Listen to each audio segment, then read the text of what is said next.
Hi there, everyone. Welcome to The Daily Gardener. I'm your host, Jennifer Ebling. It's the 12th of April. I was looking at the cute little brass plant labels on the Target website the other day. I was trying to find the link to that adorable garden tote I was telling you about on Friday, and I thought about the evolution of a gardener when it comes to using plant tags. You know, first you start out needing the labels, right? Is that dill? What does basil look like again? When you're a new gardener, you just don't have a frame of reference. Then you label only the newcomers or the lookalikes, parsley and cilantro. Who can tell the difference without smelling them? Sometimes a new gardener will visit your garden, or you'll have people tour your garden. Folks appreciate knowing what they're looking at. Pretty soon you realize you're labeling your garden as a kindness to your garden guests. And if you're like me, no matter how long you've been gardening, cute or clever plant labels are always a lovely find. Here's today's brevities. Today is National Licorice Day. The botanical name for licorice means sweet root. The secret to the flavor, which happens to be 50 times sweeter than sugar, believe it or not, is hidden in the very long roots and rhizomes of the plant. The licorice plant is actually a perennial shrub in the legume or pea family. Don't confuse it with the annual trailing dusky licorice plant that gets popped into containers. The glycerotenic acid in licorice causes the human body to hold salt and water. Throughout history, armies would give licorice to soldiers and horses when water was in short supply. Licorice is used as a remedy for coughing. Hippocrates used it that way. And it regulates digestion. Napoleon used it for tummy troubles. It's the birthday of Zina Pitcher. Born today in 1797, he managed to pack a lot of living into his 75-year life. He established the Detroit public school system. He taught at West Point. He was Michigan's most prominent doctor. He was the mayor of Detroit twice. He was a tireless member of the Board of Regents of the University of Michigan and was praised as the longest-serving and hardest-working of the 12 original regents. As regent, it was Pitcher's vision that made him an early advocate of acquiring John J. Audubon's The Birds of America. That was a great idea. An amateur botanist, Pitcher had discovered plant species, including a thistle, now called Pitcher's thistle. While he was a regent, his love of horticulture came in handy when it came time to hire professors. The name Asa Gray floated to the top of the list. When Gray arrived in Michigan, his first stop was at Pitcher's home in Detroit. Accepting the job, Gray needed to push back his start date by 1 year so that he could finish his studies in Europe. This would also give the university time to get building facilities on campus. In the meantime, the regents asked Gray to buy books for the school while he was abroad. How fun. Gray shopped his bachelor buttons off, shipping over 3,700 books back to Ann Arbor. Sadly, Gray never made it to Michigan. Harvard stole him away. But his ties to the university and all those books he shipped back to Michigan helped create the school library and build a fine reputation to attract young scholars. Today, the street Zina Pitcher Place in Ann Arbor is named in his honor.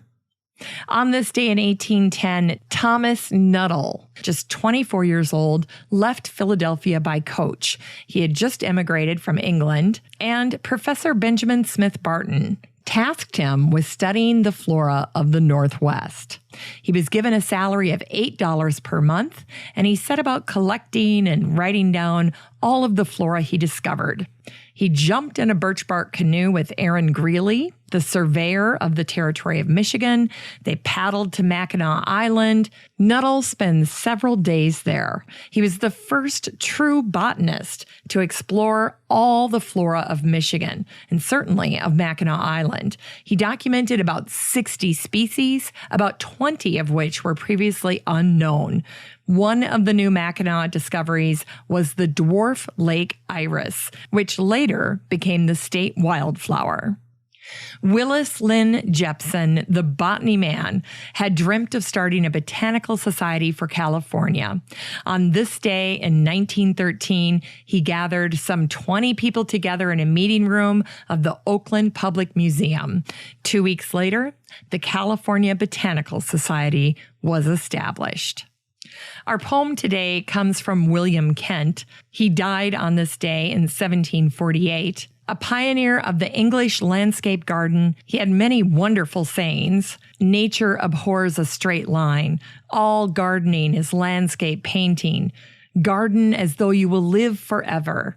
But William Kent also wrote this cute little poem about the origin of the Inigo Jones Gateway and how it came to be moved to Chiswick. The story goes that in 1621, the arch was created for Beaufort House. When botanist Hans Sloane was demolishing the house, Lord Burlington spied the arch, and he wanted it for himself. Here's William Kent's poem about the moving of the arch. Ho gate, how came ye here? I came for Chelsea the last year. Inigo Jones there put me together. Then I was dropping by wind and weather. Sir Hannes Sloane let me alone, but Burlington brought me hither. This architectonical, gate Inigo Jonical was late Hans Slonical, and now Burlingtonical. For today's book recommendation, if you're interested in the botany of Michigan, there's a terrific book by Dr. Edward G. Voss entitled Botanical Beachcombers and Explorers, Pioneers of the 19th Century in the Upper Great Lakes. For today's chore, you can grow plants with hints of licorice scent in your garden by growing the following. Little adder anise or hyssop is a charming plant with beautiful flowers. In fact, when there's no licorice available, anise oil can be used as a substitute. Purple Ruffles basil is fun to grow. You get that rich color contrast, and it adds a hint of licorice to the sweet basil flavor. Another herb, fennel, has mild licorice flavor. The stems can be made into a pesto, something new to try this season. And finally, chervil offers that licorice or anise seed flavor. It's perfect for damp, cool spots in the garden. It's best in the spring and fall. Here's a little sweetness for today. In the early 1840s, there was a little boy who had a very badly broken arm, and his family had brought him to Detroit from northern Michigan to get treated. His condition had gotten so bad that he needed to be ready to lose his arm. But at the last minute, when the boy is getting ready for surgery, here comes the wonderful Dr. Zina Pitcher. He asks if it would be okay if he tries to save the arm, and he does. The boy, Peter White, ends up becoming a regent of the University of Michigan himself, and after Dr. Pitcher died, he made sure that his grave in Detroit was planted with beautiful flowers every spring.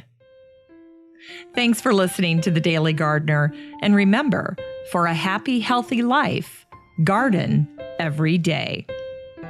The Daily Gardener is produced weekdays in lovely Maple Grove, Minnesota.